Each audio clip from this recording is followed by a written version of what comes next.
Doctor Rajpal Singh Shekhawat के शब्दों में कहें, कहने को तो डॉक्टर सत्यनारायण एक रिपोर्टाज लेखक, कहानीकार, कवि, डायरी लेखक, स्तंभकार तथा प्रोफेसर हैं। असल में तो वे एक बेचैन आत्मा हैं। जीवन हो या साहित्य, उन्हीं के शब्दों में टपटेले मारता रहता हूं, लेकिन उनके ये टपटेले सचमुच अद्भुत होते हैं।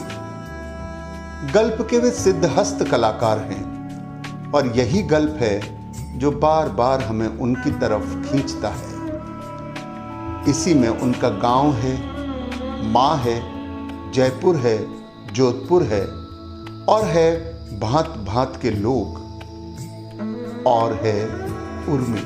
उनके मित्र रघुनंदन त्रिवेदी के शब्दों में जीवनानंद दास की वनलता सेन की तरह सत्यनारायण भी रहस्यमय है। एक बार एक मित्र ने पूछा था कि आखिर क्या दुख है। जवाब में कहा, दुखों के महासागर में मेरा अपना दुख कोई अहमियत नहीं रखता। सांस चल रही है, क्या ये बहुत बड़ा सुख नहीं? जयश्री ने लिखा है कि 72/5 लिखा हुआ एक दरवाजा, जिसके ऊपर उनके नाम की तख्ती थी, नीचे लेटर बॉक्स था। दरवाजा खोलकर हम एक स्टेप नीचे 2 कदम चलकर फिर एक स्टेप नीचे छोटा सा आंगन, आंगन में एक तरफ छोटी सी रसोई, रसोई के बाहर 3 गमले, सामने खुली जगह में नींबू के पौधे, चंपा का पेड़, 12मासी का पौधा और तुलसी का पौधा भी लगा हुआ था। बीच में जाली वाला दरवाजा खोलकर एक सोई हुई लाइन जैसा बरामदा, जिसके बीचों बीच एक खाट, खाट से ही लगी हुई एक बड़ी ताक, ताक में ऊपर ही ऊपर निराला की फोटो, नीचे के स्तर पर खुद की ब्लैक एंड व्हाइट फोटो और कुछ किताबें तथा मैगजीन। उसके नीचे के स्टेप में टेप रिकॉर्डर, टेबल पर टेबल लैंप और कुछ किताबें रखी हुई थी। उसके सामने एक बिस्तर था। बीच में थोड़ी खुली जगह पर किसी कमरे में लिखते, पढ़ते, सोते, जागते, सपने देखते और जीते थे। 20 जनवरी 92 को ज्वाइन किया, सितंबर 92 में 8 सितंबर को मैं आया था। और आज एक बारिश हो रही थी, एक सांप ने स्वागत किया। अच्छा, यहाँ पे सांप था, एक खाली मकान था, तो किराए पे नहीं लेते थे, भूतों के चक्कर में था। यहाँ मतलब आपके इस मकान के बारे में खूब आपके जो मित्र आते हैं उन्होंने खूब इसके बारे में लिखा है। कौन कौन मतलब ये गरीब अपने राजस्थान के सारे साहित्यकार आए और बाहर से, जैसे काशीनाथ सिंह जी आए थे। हालांकि वो गेस्ट हाउस में थे, तो यार तू 2-3 दिन हो गए तेरा घर नहीं दिखाता। मैंने कहा सर मेरे तो घुमा क्या करोगे। फिर वो आए तो फिर कहती तुम्हारे काम घर चलेंगे। फिर वो यहाँ आए, बैठे, यहाँ तुम बैठे वहीं। फिर गया तू तुम्हारा कमरा अंदर तो देखा, कहाँ तो तेरी ऊपर तू कहता। फिर वो कमरा, अरे यार बड़ा अच्छा। फिर वो एक किताब उन्होंने देख के कहा, शिकारी के शब्द चित्र। मेरे यार ये किताब बढ़िया। और कौन आए काशीनाथ सिंह जी के अलावा? और रमेश उपाध्याय आए, मंगलेश डबराल आए और भी बाहर से काफी लोग आए। अभी नाम तो ध्यान। हरिनारायण जी तो आते रहते हैं। हाँ, हरिनारायण जी आए। हरिनारायण जी आए। हरिनारायण जी तो यहाँ रुक के भी गए 2-3 बार, 5-6 दिन। राजस्थान के हिंदी की कल्पित है। रामानंद राठ की 10-12 दिन रुक के गया। लवलीन भी तो आपने जिक्र किया। हाँ, लवलीन का अक्सर लवलीन का ये था कि जब भी मन नहीं लगता था तो वो यहाँ आ जाती थी और कहती थी कि मैं तू कॉलेज जाएगा, मैं तुम्हारे पढ़ूंगी। लवलीन अक्सर, रघुनंदन त्रिवेदी तो रोज 5 बजे बाद यहाँ आते ही थे। मैं अखबार में नौकरी करता था, खबर नहीं जगह निकली, मैंने भर दिया।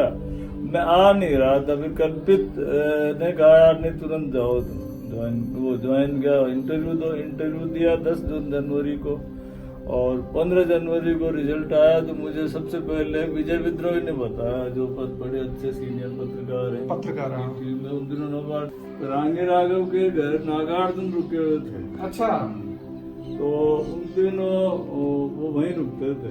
तो मैंने भी उन दिनों कविता मतलब 2-4 लिखी हुई थी। अभी ये धरती जो है, ये 4-5 कविता है, ये वहीं सुनाई थी सबसे पहले कविता। और मुझे गर्व भी है कि नागार्जुन उपस्थित थे। हाँ, ये बड़ी बात है।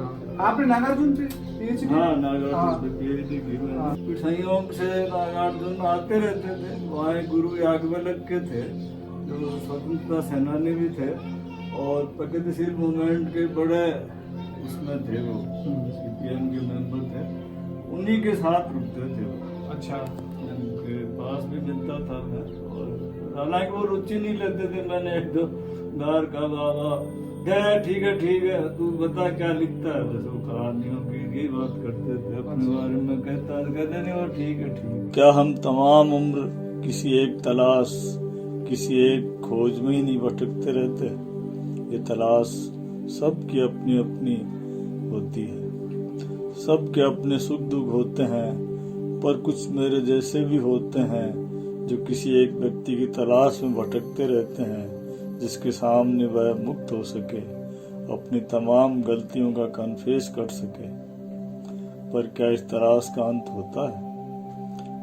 कभी कभी हमें लगता है कि वह व्यक्ति, वह औरत, वह मित्र हमें मिल गया, लेकिन जल्दी ये भ्रम टूट जाता है और हम फिर दूसरी तलाश में लग जाते हैं। दरख्तों से पत्ते झरे, पाखियों ने पंख फड़फड़ाए, धरती भी लरज गई जब जब तुम्हारी याद आई। आपके सर जो जन्म स्थान है ना, उसको लेके बड़ा कंफ्यूजन है। कई जगह आपका शरीरी स्टेशन को लेके और कहीं पर आपका जो गांव का है उसके बाद उसका लिखा हुआ है। तो मूल रूप से क्या है? सबका मूल गांव तो ये शाहपुरा है। मेरी पैदाइश है सरेरी स्टेशन। ये का भीलवाड़ा में है? भीलवाड़ा जिले में सरेरी स्टेशन है, अजमेर और भीलवाड़ा के बीच में। तो फिर वहाँ मैं 6ठी तक रहा। 6ठी के बाद आपकी जो पढ़ाई हुई है वो गांव में हुई है या? हाँ, अपने गांव में। 5वीं तक सरेरी स्टेशन, फिर 1 साल में बड़ी कुंडिया गांव है, गांव आ गया। फिर यहाँ एक खोरी गांव मेरा मूल है, वहाँ पढ़ा 7वीं 8वीं तक। 8वीं तक फिर 9वीं 10वीं 11वीं शाहपुरा में पढ़ा और फिर BA जयपुर से MA BA आपने मतलब कॉलेज पूरा और MA और ये? तो आप कई बार ये कहते हो कि आप जब कॉलेज में आए थे तो उससे पहले आपके जितने भी मित्र थे लेखक बन चुके थे, चाहे विनोद पदरज हो, कृष्ण कल्पित हो। ये लिखने में आपके सीनियर है? हाँ, लिखने में मतलब सीनियर है। वैसे तो बराबर की उम्र के हैं। कल्पित तो छोटा भी है, विनोद जी भी छोटे हैं। आपने कब लिखना शुरू किया? असल में लिखना वैसे तो जिसे कहे, मैं डायरी तो जयपुर में आया था तब से लिखना शुरू कर दिया था। मेरा कोई दोस्त नहीं था। मतलब मेरी माँ को मैं गांव जाता था, यहाँ के सुनाता था। फिर मैं 78 में मेरी पहली कहानी मैंने लिखी थी, हम लोग बर्दाश्त कहानी थी। और वो भी क्या है कि हम कैंटीन में बैठे हुए थे राजस्थान यूनिवर्सिटी में। मैं कल्पित, राठी वगैरह, अजंता, सीमंतनी, रांगे राघवरिया बैठे हुए थे। मैं किसी काम से चला गया इधर उधर, लाइब्रेरी नहीं, पोस्ट ऑफिस या वगैरह। मैं बैग रखता था, बैग में कुछ कागज थे तो राठी ने टटोल ली। अच्छा। टटोल के कहा कि यार कल्पित से तो कहानी लिखता है, हमें तो पता ही नहीं है लेखक। फिर कहा कि मैं आया था तो यार तुम कहानी लिखते हो, कहानी सुनो। फिर एक दिन मैंने कहानी सुनाई। आप प्रिय लेखक की अगर बात करें तो किन लोगों का आप नाम गिनाना? मेरे प्रिय लेखक बाहर के मतलब वैसे तो मेरा दोस्त है बस की। मैंने करीब सारा साहित्य जो उपलब्ध है मेरे पढ़ा। दूसरे मुझे काफका भी मुझे अपने नजदीक लगते हैं। अच्छा। और अपन इधर आते हैं तो मैंने रेणु को 11वीं में मतलब करते ही पढ़ लिया था। मतलब BA फर्स्ट ईयर में तो मान रेणु को मैंने करीब रेणु मुझे अच्छे लगे। उसके बाद मुझे निर्मल वर्मा को मैं फर्स्ट ईयर में पढ़ी है कहानी, तो बड़ा मैं चकित रह गया। और उसके बाद फिर मैं अपने आज के संदर्भ में कहूँ तो ज्ञान रंजन मेरे प्रिय लेखक हैं और उदय प्रकाश मेरे बहुत प्रिय लेखक हैं, मलिया मेरे प्रिय लेखक हैं। और फिर ये मणिमा दुगर, मतलब मुझे मणिमा दुगर की भाषा कह लो कि शुरू में मुझे लगता था कि काश मैं ऐसी भाषा लिख पाऊँ। और फिर मुझे कवियों में रघुवीर साहब विष्णु खरे मेरे प्रिय कवि। रघुवीर साहब मुझे बहुत अच्छे लगते हैं। रघुवीर साहब का मुझे गद्य भी बहुत अच्छा लगता है। सीढ़ियों पर धूप में मैंने इनकी पहली किताब उनकी भी पहली थी और मैंने जब पढ़ी तो पढ़ी, और फिर मेरे अपने समकालीनों में देखें तो मतलब मैं हिंदी का ही मानता हूँ, अपने राजस्थान वाजस्थान कहते कृष्ण कल्पित मुझे, क्योंकि वो अलग तरह का पोइट है, मतलब सर्वांग रूप से गीत। मैं तो साक्षी रहा हूँ उसके गीतों का, गीत लिखते थे मुझे बताते थे।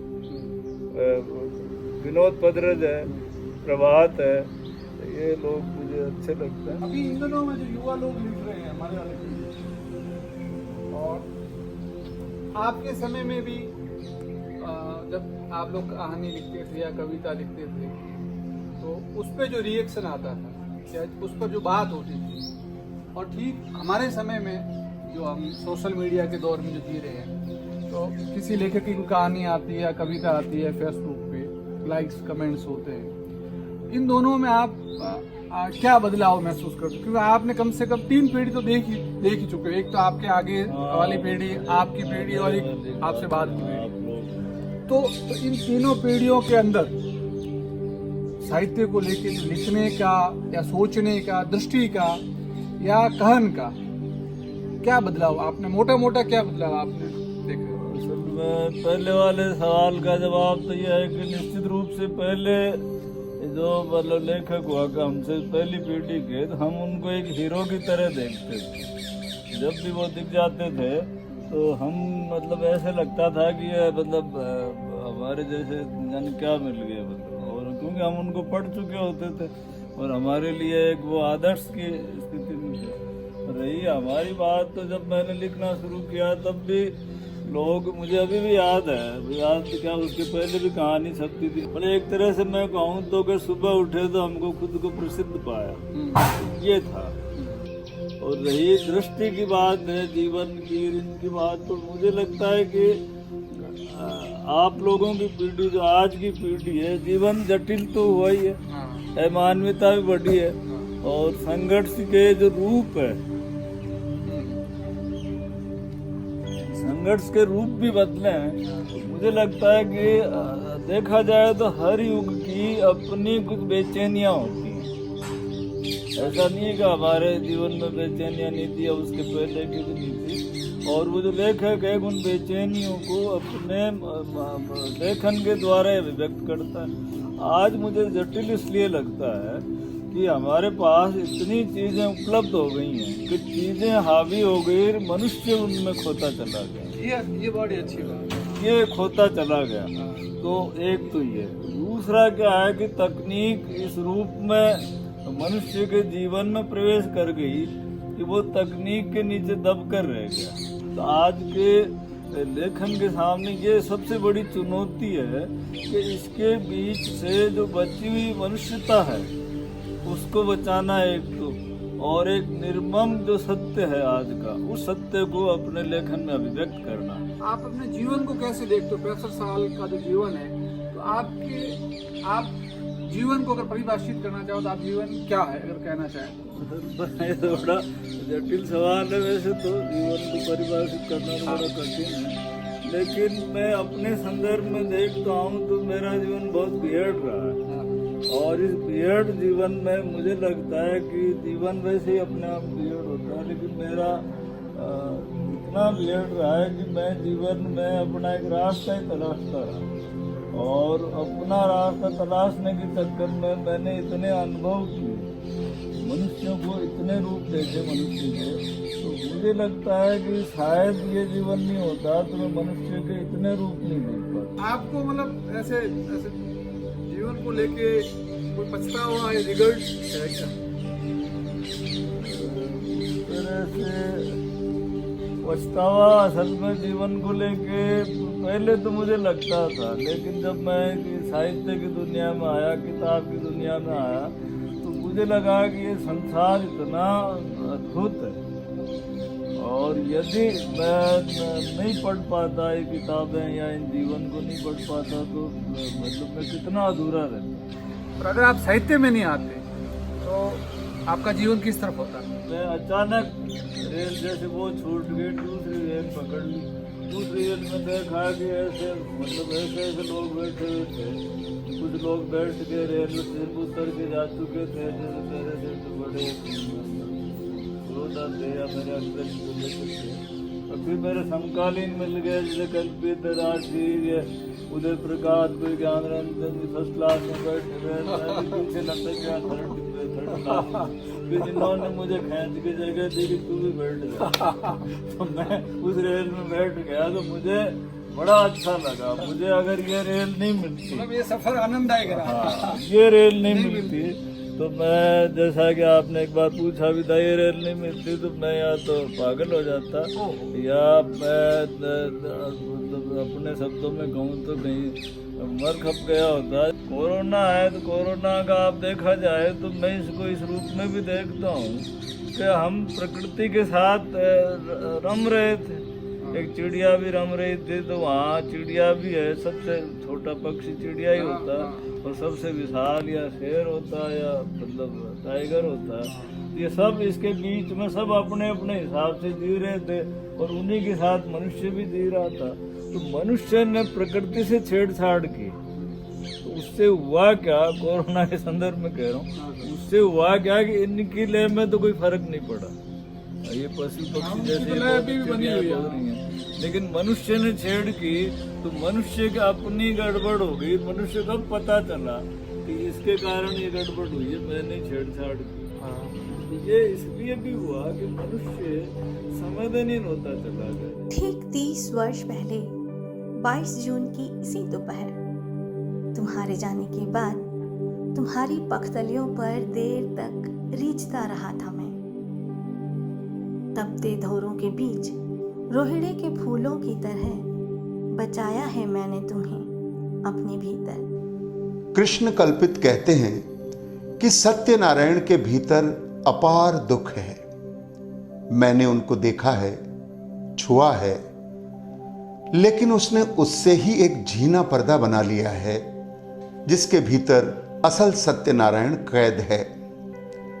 दाढ़ी काली से सफेद हो गई, इसके अलावा सत्यनारायण का कुछ नहीं बिगड़ा, जैसे कि मेरे केश सफेद हो गए हैं। सत्यनारायण के पास एक छुपी हुई डायरी है जिसमें उसके प्राण बसते हैं। सत्यनारायण में एक औरत छुपी हुई है। उसके खाना बनाने का साफ सुथरा तरीका, उसकी चमकती हुई रसोई, उसके किताबों को रखने का सलीका, सब में एक औरत की उपस्थिति है। जिस राजस्थान यूनिवर्सिटी की थड़ी पर छोड़कर गया था, वहीं पर फिर से मुलाकात होगी। बीच का सारा समय मिथ्या है, माया है, टूटा हुआ सपना है, भस्म है, झूठ है। सत्यनारायण के साथ बैठो तो कभी कभी लगता है कि आप अर्नेस्ट हेमिंग्वे के साथ बैठे हो, लेकिन अच्छा है सत्यनारायण के पास पिस्तौल नहीं है, नहीं तो अब तक वो हेमिंग्वे की तरह अपनी कनपटी पर चला चुका होता। लैंग्वेज विंग में ये पत्रकारिता का डिपार्टमेंट आपके आने के बाद खुला है, पहले था? नहीं, अभी बना, ये तो 2012 में बना है। अच्छा, 2020 चल रहा है ना। 2012 में जून में शायद बना है। जून तो मैं पहला असल में हेड पहला प्रोफेसर अध्यक्ष मैं ही था इसका। अलग तो सब पत्रकारिता के विद्यार्थियों के एक तो विभाग अलग होने का फायदा, एक डिग्री जो थी पहले हिंदी विभाग पत्रकारिता MA होता था, बड़ी दिक्कत होती थी। आपने भी तो पत्रकारिता की है और पत्र भी निकाले आप? हाँ, मैं असल में मैंने काफ़ी प्रयोग किए। पहला शुरुआत तो मैं कल्पित ने एक अखबार अंतरंग नाम से निकालने की कोशिश की, जिसकी बाकायदा आपने बोल सकते हैं, लेकिन निकल। उस समय तो आप यूनिवर्सिटी में पढ़ते थे तब? हाँ, PhD कर रहे थे। अच्छा। माइनस में था। और उसके बाद मैं एक पोस्ट साप्ताहिक का संपादक रहा, वो काफ़ी 2-3 साल रहा मैं। उस दौरान देखते हुए मेरे पे थोड़ा ये लगा कि सरकार को खतरा है, मतलब ऐसे व्यक्ति में मेरे पे वो लगाया गया कि भाई ये एक तरह के आतंकवादी टाइप। अच्छा, ये भी हुआ। अच्छा, फिर वो मुझे मैंने कहा भाई सरकार विरोधी के खिलाफ, सरकार सत्ता विरोधी होती है जर्नलिस्ट तो हमें मेरी खबरनवीं साप्ताहिक था, वो काफ़ी अच्छा बड़ा अखबार था, उसमें फिर मैं रहते रहते फिर मेरी यहाँ नौकरी लेके आ गया। और उसके पहले मैं कॉलम जरूर फ्रीलांसिंग करता था। कौन कौन से अखबारों में? अखबार जैसे मैं नवभारत टाइम्स में रेगुलर लिखता था, और राजस्थान पत्रिका में मेरा एक कॉलम आता था सफरनामा फुटपाथ का। आपके कॉलम के नाम भी बड़े अजीब हुआ करते थे। एक मेरा पत्रिका की एक वो थी इतवारी पत्रिका, मेरा आता था घूमते गांव से। वो उसमें मुझे छूट थी कि भाई आप कोई विषय की बंदिश नहीं। और ये उन्हीं दिनों फिर ये फटी जेब से एक दिन मेरी कहानी पे फिल्म बनी थी, तो दूरदर्शन वाले भी मुझे बुला लेते थे। पुराने के बाद भी तो आपने कॉलम लिखा था ना? जोधपुर आने के बाद यहाँ भी लिखा था मैंने, जयपुर में लिखा था। जयपुर वो सफरनामा तो वहाँ से यहाँ आने पे भी, और यहाँ मेरा कॉलम आता था कहीं भी कभी भी, कभी भी। हाँ, पत्रिका में। वो भी मेरे छूट में लेता था, मैंने कहा आप कहीं भी जाओ, कहीं भी लिखो। एक मेरा रात बिरात कॉलम मैंने लिखा था।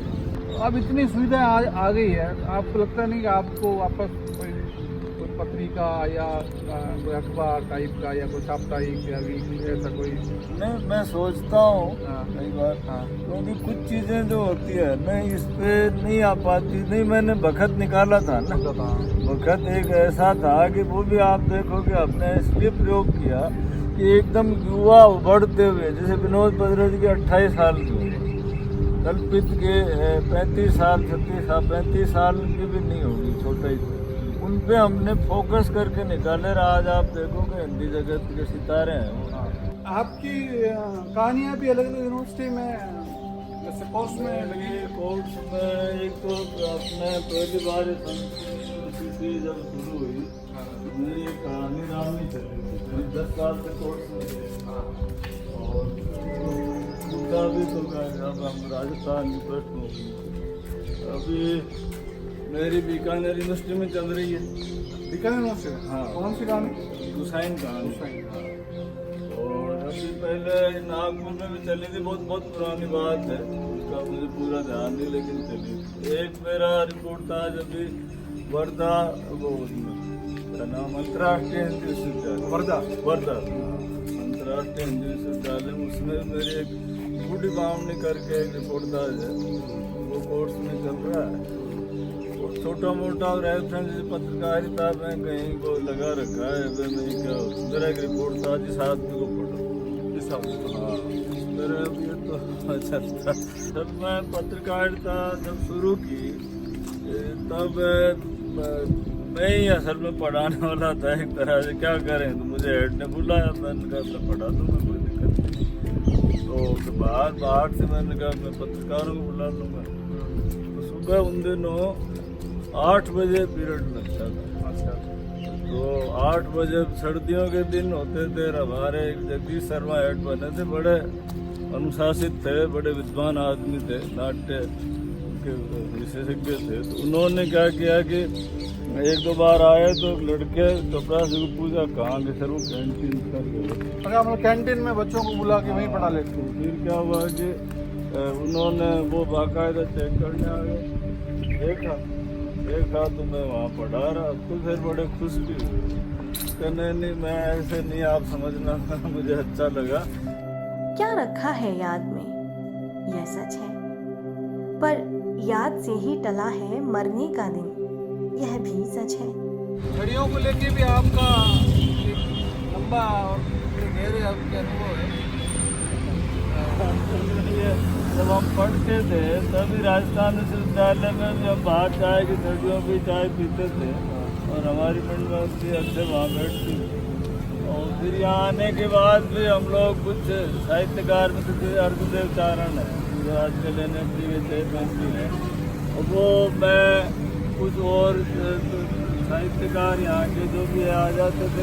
आप एक बार ये भी बता रहे थे कि आप लोग राजस्थान यूनिवर्सिटी में थे, तब आप लोग चाय की थड़ी पे किसी कहानी को लेके या किसी लेखक को लेके चर्चा करते थे। और उसमें आपने राजेंद्र यादव को भी एक बार जयपुर जब आए जब आप हाँ, तो हम लोगों के असल में मैं कल्पित जो थे विशेष रूप से हम तो ही थे, बाद में भी आ जाता विनोद पगरज, संजीव मिश्र, ये सब लोग थे और लोग भी आ जाते थे बाहर से। तो हम लोग क्या है कि शनिवार को तो एक गोष्ठी औपचारिक वैसे करते थे, कोई बैनर वैनर नहीं था, ऐसे लॉन में बैठ जाते थे या चाय की थड़ियों में बैठ जाते थे, रोज ही बैठते थे वैसे तो, लेकिन शनिवार के दिन हम बुला लेते थे। और जो शहर में जो भी आता, पता चला नंद किशोर आचार्य आए उनको बुला लिए, हरीश जी को तो अक्सर ले आते थे मरीजवाला, एक बार हम तो खुशवंत सिंह को ले आए। इस तरह से बाहर से जो भी आते हम लोग तो असल में मेरी तो कम से कम ट्रेनिंग स्कूल वही थी, बढ़िया ही थी, चाय की ये सब सच भी है कि इस तरीके की तो अनौपचारिक जो बात होती है और चाय की धड़ियों पे या अनौपचारिक रूप से उससे कई चीज़ें निकल के आती हैं। सरेरी स्टेशन हो या जयपुर, रिंगर्स हो या धानक्या, चाहे हो देश का आखिरी स्टेशन मुनाबाव, याद कहीं भी चली आती है चुपचाप। तुम मेरे लिए वक्त की एक ऐसी खामोश कामना, एक ऐसी हरी लतर, एक ऐसी बावली चिड़ी जो मेरे भीतर के तमाम अंधेरे सूखे कोनों को हरा करती हुई इस तरह चहचहाई कि मैं बावला हो उठा तुम्हारे जंगल में भटकने के लिए। अब कितने साल हो गए लगभग यहाँ सरोदे में आते हुए? मैं अब सरोदय में जोधपुर आया तब से आ रहा हूँ। आपके बारे में कई लोगों ने लिखा कि आप सरोदे पे जनसत्ता खरीदते हुए या पत्रिका सारी साहित्यिक पत्रिकाएं सब यहीं। कथा देश में तो आपके खुद के भी नियमित कॉलम? कथा देश मेरा 2000 में शुरू हुआ था और 3-4 साल चला हो, बंद हो गया। तो 2010 में पुनः शुरू हुआ, संग में जुड़ रहा हूँ। फिर वो मैंने लिखा हरिनारायण जी के साथ भी आपके लंबे संबंध रहे। कथा देश से पहले हंस में और फिर वो यादव जी के साथ एक बार जयपुर आए थे, हालांकि उससे पहले मेरी मुलाकात हो गई थी। और ये जब आगरा में थे तो विकासशील भारत में था, उसमें इन्होंने मेरा पहला रिपोर्टर छपा। इसके अलावा हरिनारायण जी से मेरी बात हुई, वो भी कह रहे थे कि सत्यनारायण जी मेरे उन लोगों में से हैं 4-5 लोग जिनको मैं लंबी बात करता हूँ, हमारी अलग तरीके की मित्रता है। इसे आप किस तरीके से देखते हो? असल में मुझे मेरा सौभाग्य भी है कि इतनी बड़ी पत्रिका के संपादक हो गए, मेरे निकट मानते हैं मुझे और मैं भी अपने आप को उनके निकट मानता हूँ। और इतनी आत्मीयता है कि मैं कई बार अद्भुत भी हो जाता हूँ, कुछ टाइम भी करते हैं मुझे। नहीं, वो एक दिन ये भी कह रहे थे बातचीत के दौरान कि मैं तो चाहता हूँ कथा देश को जोधपुर ले आऊँ। हाँ, वो एक दो बार मुझे भी कहा उन्होंने, लेकिन मुझे लगता है कि इतनी बड़ी पत्रिका है, कई बार मैं झिझकता हूँ। लेकिन जो पत्रिका पढ़ने का जो आनंद आता है, इसका सब्स्टिट्यूट नहीं हो सकता। ये असल में आप जिस ढंग से बैठ के आनंद ले सकते हैं, ये है टाइम को कर दिया, पन्ना देख लिया, या कुछ आपको नोट्स भी लेने हो तो तुरंत इसी में भी लिख सकते हो आप, इसमें मोबाइल में कहा। यहाँ पर तो आप आते रहते हो इस रेलवे इंस्टीट्यूट को? हाँ, यहाँ अक्सर आता हूँ। पहले असल में शुरुआत जब आया था तब तो काफ़ी लोग बाहर ये फुटपाथ में बैठते थे, तो यहाँ बैठते थे। धीरे धीरे यहाँ जो पत्रिकाओं की दुकान कौन सी हुआ करती थी? यहाँ सामने फुटपाथ पे मंगल सिंह की मंगल सिंह दुकान, साहित्यिक पत्रिकाएं पहले वही रखते थे। उसके बाद वो फुटपाथ टूट गए तो फिर वो सर्वोदय रखने लगा। आप और हसन जमाल अभी भी? हाँ, अक्सर आते हो, क्या है कि रोज ही आते हैं, करीब का अक्सर ही रोज आते हैं। हसन जमाल के साथ आपकी एक लंबी मित्रता, ऐसा कहता है कि हसन जमाल के साथ बहुत कम लोगों की लंबे समय तक निभ पाती है, क्योंकि आपने अभी तक निभा रहे हो। इसका राज क्या है? ये राज तो उनका मेरे प्रति प्रेम ही कहूँगा, क्योंकि एक दो बार ऐसा भी हुआ, नाराज भी हुए मुझे भी, जैसा कि वो कुख्यात है पत्र लिखने के लिए मुझे भी लिखा कि नहीं मिलना चाहूँगा, कल से मेरे से मत मिलना, मेरा कोई संबंध नहीं है। लेकिन ये भी अलग बात है कि दूसरे दिन सुबह घर आ गए कि मेरे दिन आ जाता है और मैंने लिख दिया और अब आप नाराज तो नहीं हो। इसके साथ साथ उन्होंने पत्रिका जो निकाली शीर्ष, हाँ यही मैं कहने हाँ वाला हाँ था। सर, उसके बारे में हाँ कथाकार तो है ही, और निश्चित रूप से उनकी कहानियाँ मुझे लगता है कि अलग तरह की कहानियाँ, सहज शिल्प की और बहुत लंबा उस तरह से मैसेज देने वाली कहानी, सहज शिल्प। मैं इस तरह की पत्रिका नहीं है जो उर्दू हिंदी की एक ही हो, वो लिखते कि दो भाषाओं की दो भाषाओं की एक किताब। और आप इससे अंदाज लगाओ, एक बार इन्होंने घोषणा कर दी, कई बार की बहुत होते तो यादव जी ने इन्होंने घोषणा कर दी, यादव जी ने फिर संपादकीय में लिखा कर वो सिलसिला है उसको कहो कि बंद न करे, हिंदी में अपनी तरह की अलग अनूठी पत्रिका है। आप सर उस समय मूवीज वगैरह भी देखते होंगे?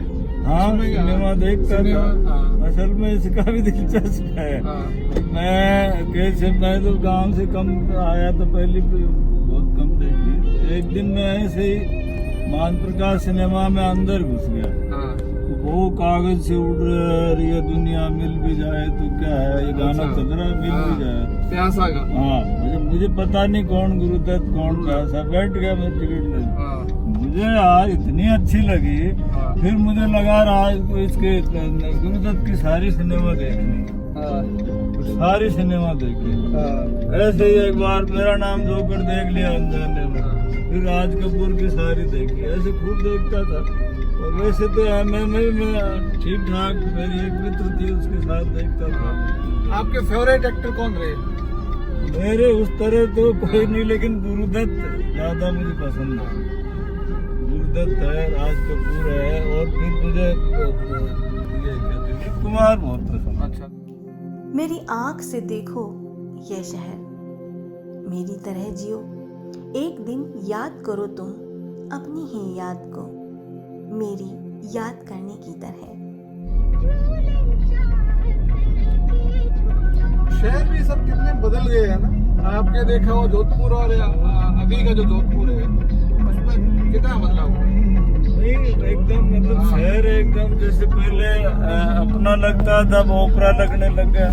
मतलब कई बार मैं तो ऐसे भी देखता हूँ चीजों को कि जैसे जब मैं आया था तो मैंने डायरी में भी लिखा था कि जयपुर में मनुष्य नहीं, वहाँ की सड़कें इमारतें जैसे मुझे अपनी लगती है, मैं उनको पेड़ों को छू के महसूस कर सकता हूँ, अपने लगते हैं। तो शहर अपने आप में मनुष्यों से ही बनता है ये तय है, लेकिन मनुष्य के अलावा निर्जीव चीजें भी अपनी लगती है वो अपनत्व के कारण। लेकिन मुझे अब लगता है कि अब इसका उलट मैं देखता हूँ, चाहे जोधपुर हो या महानगर बदल रहा, अब मनुष्य भी ओपरे लगने लगे, चीजें तो अपनी कहाँ से लगी। तो ये क्या बड़ा ट्रेजिक है। ट्रेजिक है। बदला तो है ही। अब शहर जैसे पहले हमारी बात में रहता था जोधपुर में, रात को क्या है कि मेरा मन बेचैन होता था तो मैं अपने स्कूटर लेके निकल जाता था 11 बजे, ऐसी आवार कहीं रोक लेता था और कहीं मतलब गपशप करनी किसी से ही कर लेता था। अब नहीं कर सकते। ये सर आपने अच्छी बात है कि शहर पहले बात में रहता था। जानता हूँ मैं नहीं भर सकता तुम्हारी खाली जगहों को, नहीं हो सकता आधी आधी में भी। कभी कह पाया तो कहूँगा सिर्फ इतना ही कि शहर ने नौकरी नहीं, एक आदमी दिया, हिम्मत दी आधा सच कहने की। कभी कह सका तो पूरा कहूँगा इस आदमी को। एक मैंने ये देखा है, मतलब बिना मतलब आप मनुष्य के रहना तो बड़ा कठिन है। समान धर्म मतलब समान धर्म नहीं होता। आप मतलब क्या महसूस करते हो उनके जाने के बाद? कितना मतलब अकेलापन, किस तरीके का अकेलापन?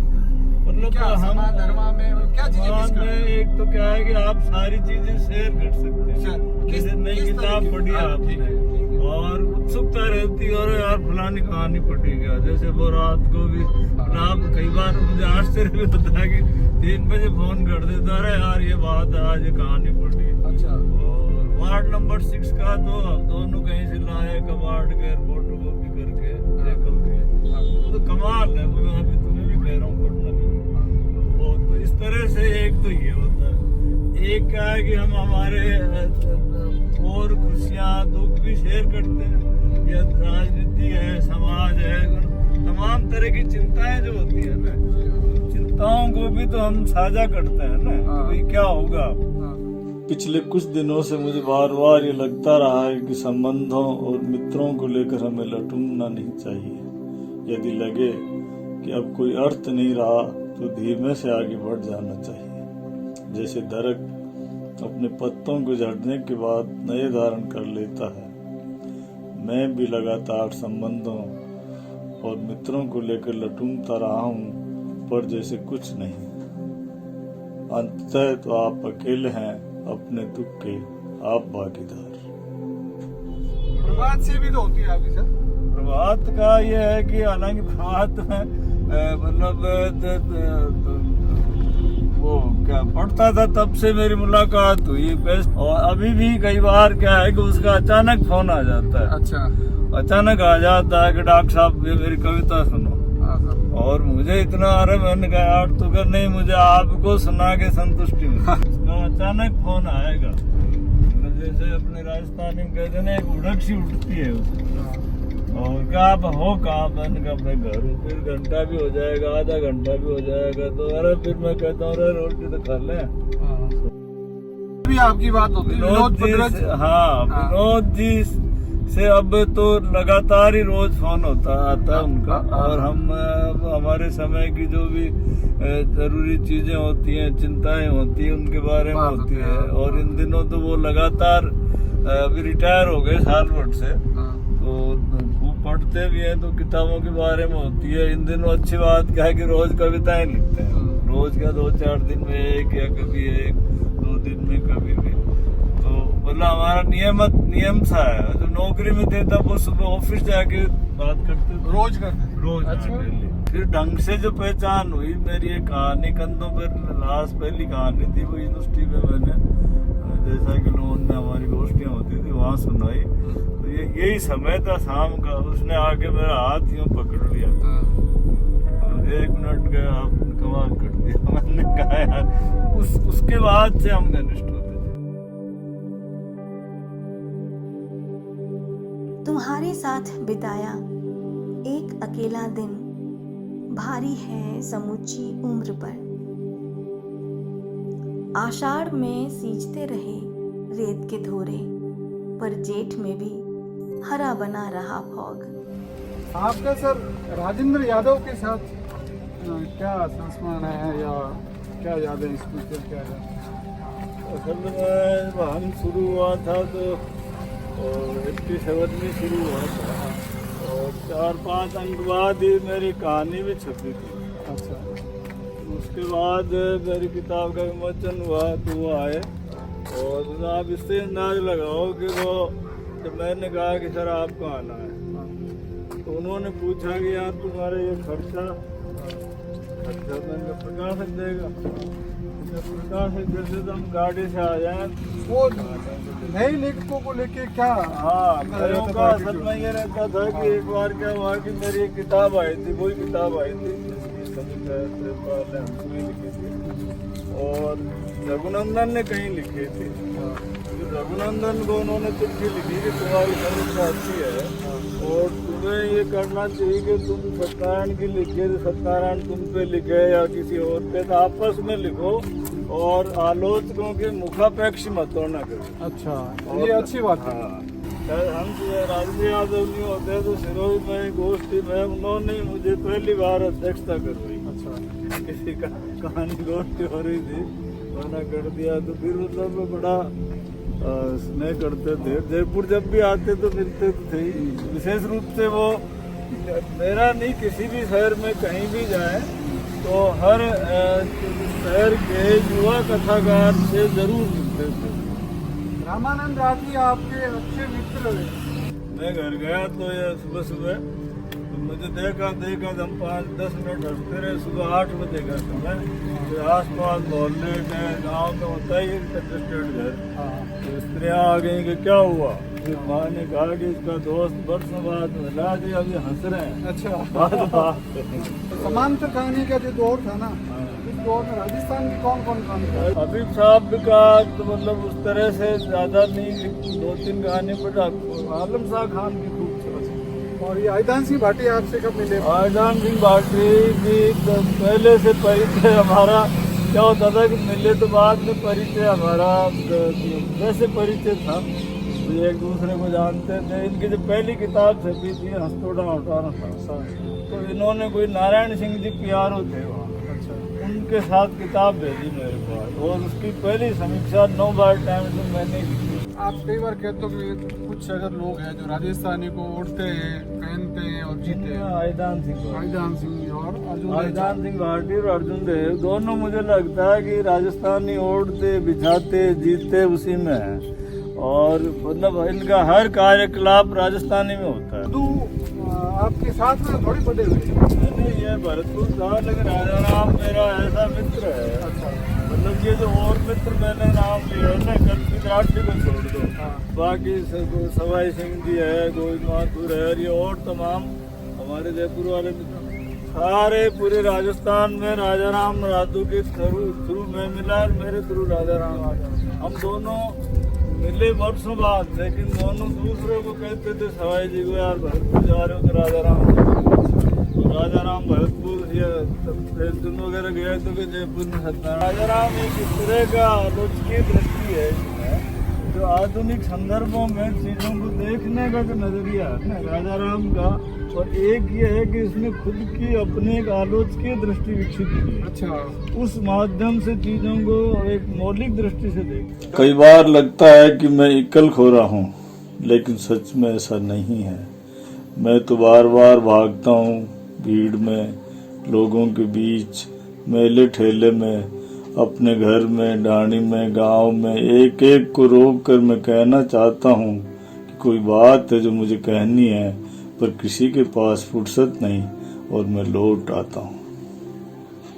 क्या कभी कोई ऐसा व्यक्ति या दोस्त मिलेगा जिससे मैं अपने संताप, अपने दुख कहकर मुक्त हो सकूं?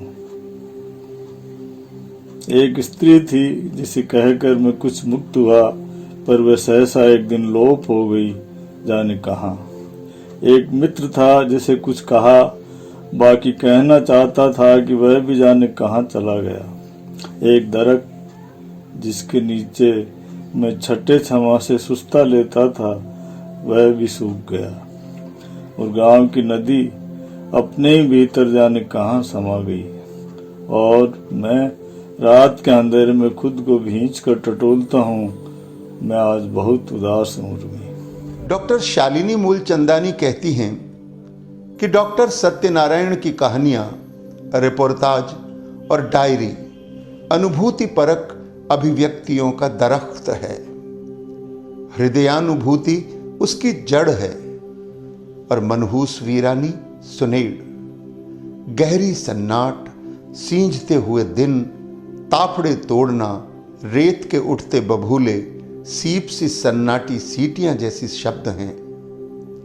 उसकी टहनियां और छोरी और हंसी, सुख की खंजड़ी और मां की फुनगियां हैं। डॉक्टर सत्यनारायण जैसे संवेदनशील साहित्यकार के जीवन धर्म की हर जुम्बिश जैसे अकेले और पीड़ित व्यक्ति के नाम हैं। आपकी सारी जो तीनों जो कहानी संग्रह है ना, उसके जब उन कहानियों को पढ़ते हैं, उनके जो पात्र है, ऐसे लगता है कि जैसे ऐसे जिया हुआ यथार्थ या भोगा हुआ यथार्थ या आपके आसपास ठहरते हैं, है ना। तो कोई भी हो, चाहे युवा अवस्था के जो हॉस्टल लाइफ के हो, आपके यूनिवर्सिटी के जीवन के उन दिनों के हो, तो वो सब आते हैं। और कई लोग तो ये कहते हैं कि सत्यनारायण जी की कहानियों में दुख है, पीड़ा है और गरीबी दुख है। तो इसके बारे में क्या आप क्या सोचते हैं? असल में पहले का तो यही जवाब है कि भाई अब ये भोगा हुआ क्या असल में यथार्थ है, और जीवन है एक तरह का। ये किसी का एक का भोगा हुआ होता है, सबका बनता है। जरूरी नहीं कि मेरा ही हो, वो तो मेरे जो समकालीन थे युवा लोग, तो युवाओं को लेकिन ये कहा जाता है कि भाई बेरोजगारों पे पहला संग्रह मेरा बेरोजगारी का है ज़्यादातर।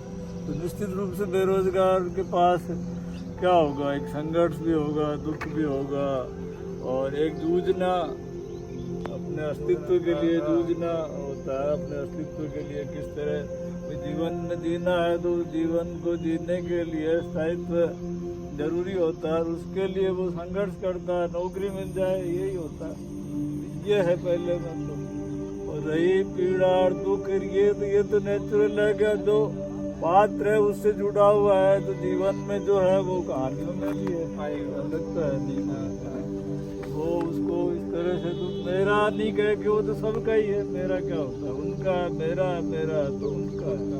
मतलब कोई अपने को जोड़ता है या साधारणीकरण होता है, तो ये तो अच्छी बात भी है। कोई लेखक एक भाषा को किस तरीके से छापता है? मेरे भी यह है कि भाषा के प्रति आदमी को या एक साहित्यकार को सचेत तो होना ही चाहिए।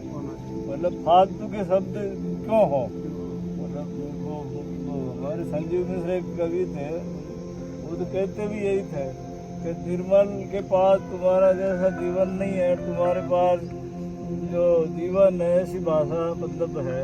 आप जब कहानी लिखते हो तो ये कहानी आपको किस तरीके से लिखवाती है, या लिखते हो तो आप लिखने के बाद कितने उसको लेके परेशान होते हो, या कहानी आपको उस कहानी के भीतर आप घूमते हो, या उसके पात्र आपको कितने बेचैन करते हैं? ये अच्छा सवाल किया। तो मुझे क्या है, कई दिन बेचैन करता है, मेरा पीछा करता है। जैसे मैं नहीं करता हूँ, मुझे कई बार लगता है कि मेरा जो पात्र होता है ना वो मेरा पीछा करता है, कि ये फिर मैं बेचैन हो जाता हूँ, और बेचैन हो जाता हूँ और मैं बचता भी हूँ, क्योंकि अच्छा आप उस कहानी को लिखने से बचते हो? मैं कोशिश बहुत करते हो कि बचता इस चीज़ से हूँ। हाँ। जब मैं गहरा भर जाता हूँ ना, मतलब जैसे राजस्थान में कह रहे हैं डबडबड़े भर आते हैं मेरे, तब फिर मैं लिखने बैठता हूँ, फिर मेरे कोई दिक्कत नहीं होती। फिर पात्र होता है, मैं होता हूँ, और उसका परिवेश होता है, मैं अपने आप को भूल जाता हूँ, चाहे मुझे 1 दिन लगे 2 दिन लगे। और कई बार तो ऐसा भी हुआ है कि एक बार छूटने के बाद क्या है कि उसी संवेदना को, उसी मनस्थिति को दोबारा मेरे लिए कंसीव करना बड़ा कठिन होता है। कहानी के साथ साथ सर आपने जो कविताएं लिखी है, वैसे तो आपकी जो पहचान है ना एज ए गद्यकार है, कहानी है, डायरी है, रिपोर्ट है, आपकी जो कविताएं हैं उन पर भी बराबर बात हुई है। लेकिन हाँ, लोगों ने नोटिस लिया, ये मुझे अच्छा लगा। और हालांकि मैं तो डर भी रहा था, पहला संग्रह जब आया था तब मैं डर रहा था, मैंने कहा कि भी पता नहीं क्या, लेकिन जब मैंने ज्ञान रंजन जी का एक पत्र आया और उन्होंने कहा, डर इसलिए रहा था कि प्रेम कविताएं, ज्ञान जी का पत्र आया और उन्होंने लिखा कि तुमने अच्छा किया, और हमारे सबके भीतर जो प्रगतिशील है सबके भीतर एक प्रेमी बैठा हुआ है, और तुमने एक पूरा संग्रह लिखा, अच्छा किया, ताकि लोगों को पता चले ये आनी चाहिए ऐसी चीजें, ये भी हमारे जीवन का हिस्सा है। तब थोड़ा और भी लगा। और फिर उसके बाद मित्रों ने विशेष रूप से जैसे राजा राम ने प्रशंसा की, एक संजीव मिश्र है, उसने तो बहुत ही अच्छा लिखा और चर्चा भी की, इस पे गोष्ठी भी। मैं तो डर रहा था, लेकिन राजा राम ने करवाई समांतर से, और बहुत संजीव बोले, कृष्ण कल्पित बोले, कार की शर्मा बोले, हरिराम मीणा बोले, काफी रोल। इसके बाद कौन सा आपका कविता सुन रहा है? मेरा जैसे बच्चा है जीवन, जैसे बच्चा जीवन, ये अलग तरह की थी थोड़ी, उससे जैसे कुछ फोक को लेके थी, रेगिस्तान को लेके थी, इस तरह की कविता है। मतलब अभी जो आया हुआ अभी जो मेरी 60 को मैं जब हुआ था, तो एक दिन सोचता ही है आदमी 60 के हो गए, तो 60 को कई तरह से लोग देखते हैं। मैंने अलग ढंग से, मुझे पावलो कोयला याद आए बैठे बैठे, जब वो 60 के हुए थे, तो उन्होंने एक अलग जिंदगी गए और अपने 6 पाठकों को बुलाया, उनके साथ 2-3 दिन रहे। मैंने 60 के पीछे के जीवन को अपने पास बुलाया और उसके हिसाब से कविताएं लिखी। कैसे सर कहानियों से आप रिपोर्टाज में कैसे आई? क्योंकि आपने शुरुआत तो कहानी से की। नहीं आया नहीं, असल में पैरेलल ही था। अच्छा पैरेलल इसलिए था कि असल में देखा जाए तो रिपोर्टाज ही पहले लिखा मैंने, हालांकि वो छपा नहीं बात। कई बार कहते हैं कि आपने जो रिपोर्टाज लिखे ये सब अपने आप में कहानियाँ थी। हाँ, वो वो ये कहते हैं कि तुमने कहानियों की भ्रूण हत्या कर दी। कहानी मुझे लगता है कि नहीं सर। मैंने कहा कि कई बार, एक बार किसी और ने भी पूछा था, दूरदर्शन पे इंटरव्यू था, तो अभी साहब थोड़े लगा भी उनको, तो मैंने किसी ने पूछा कि आप पे क्यों, मैंने कहा यार कई बार मुझे लगता है कि मेरे पास इतने चरित्र हैं या इतने पात्र हैं, वो कहानी में नहीं समाते। अच्छा, मतलब इसलिए मैं रिपोर्टाज लिखने लगा। ये बात कारण कि अब मैं इतनी कहानियां लिख नहीं सकता, क्योंकि कहानी का एक अपना अनुशासन होता है। अनुशासन। कहानीकार चरण सिंह पथिक उनके साहित्य के बारे में कहते हैं कि रगड़ती रेत में टपटेले खाता उनका बचपन, उनकी जवानी, इन सब के बीच अदृश्य तरीके से भटकती जीवन की अदम्य जिजीविषा, अंधेरी खोड़ली रातों का स्याह दर्द, पिंडलियों की भड़कन, भूख से ऐंठती आंतें, ऐसे में अपनी कमीज पर अटके उर्मी की आंख के आंसू को अपनी आंख पर रख कर सोने की कुव्वत सत्यनारायण जी के अलावा और किसमें हो सकती है। उनके अलावा मुझे बहुत कम लेखकों का ध्यान आता है जो अपनी कहानियों और रिपोर्टाजों के किरदारों के दुख दर्द में नमक की तरह शामिल होते हैं।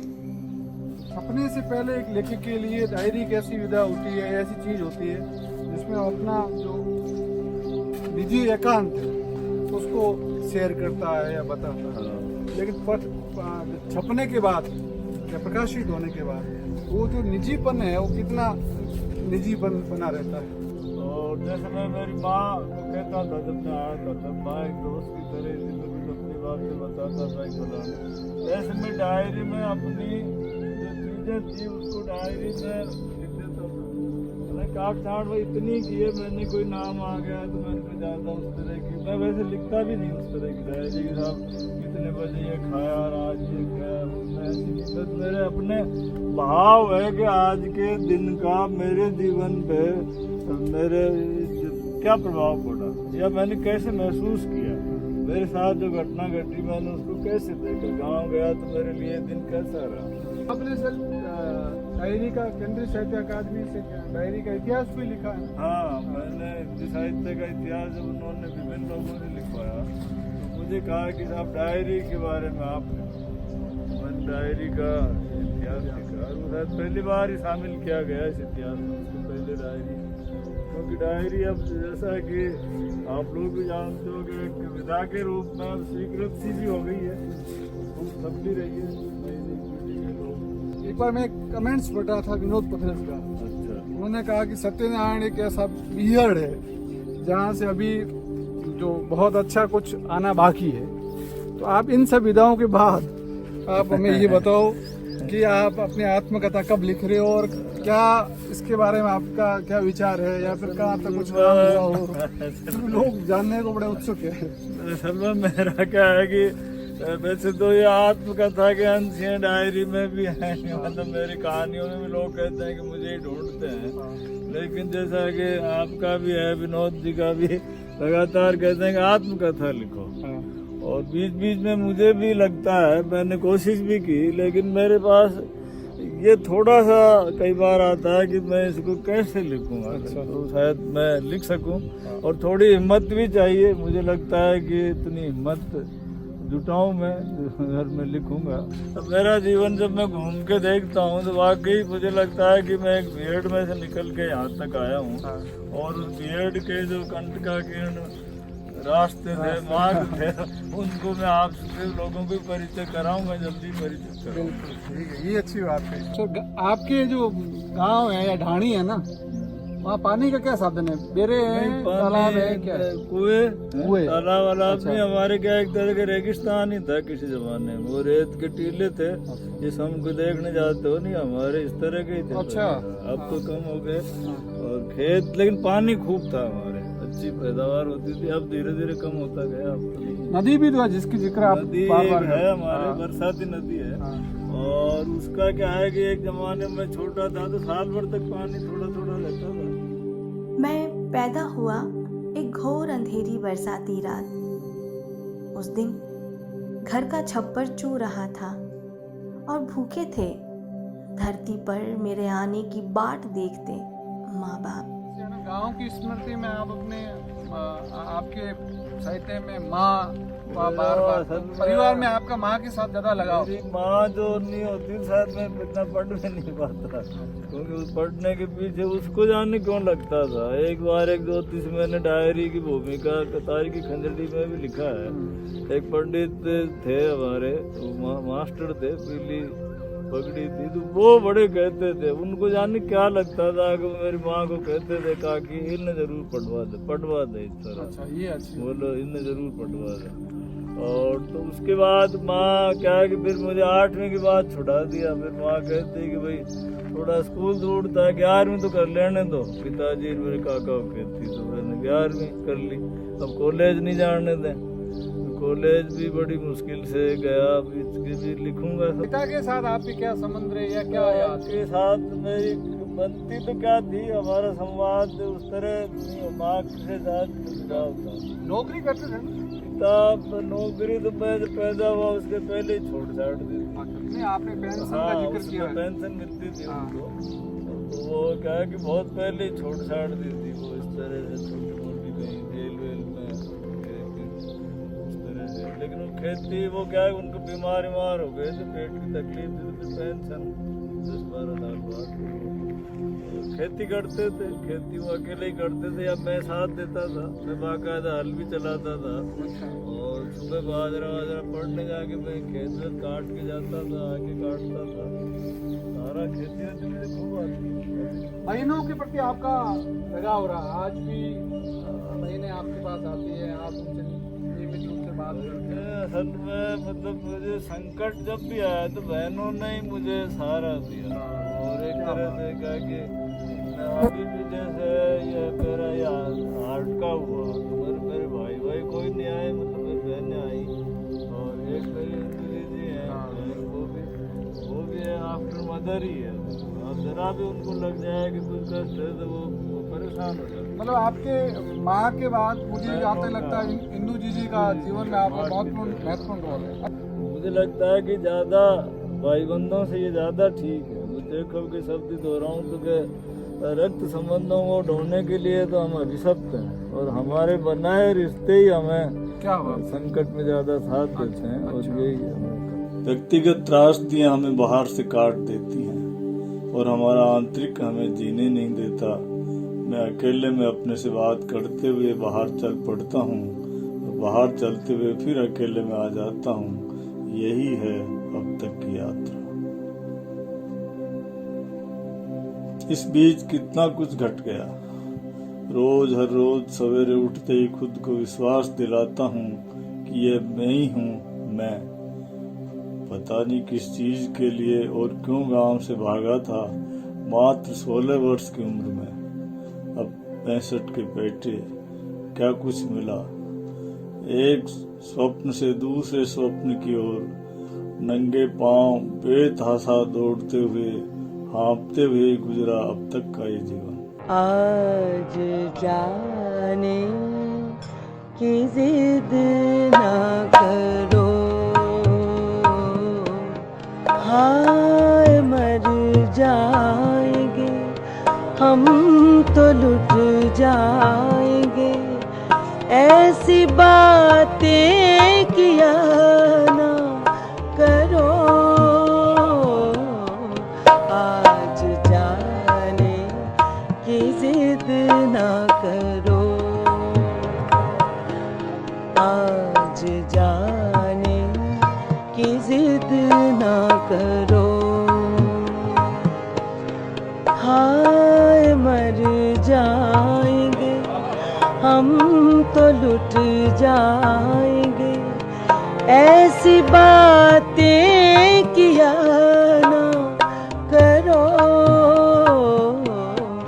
आज जाने की जिद ना करो।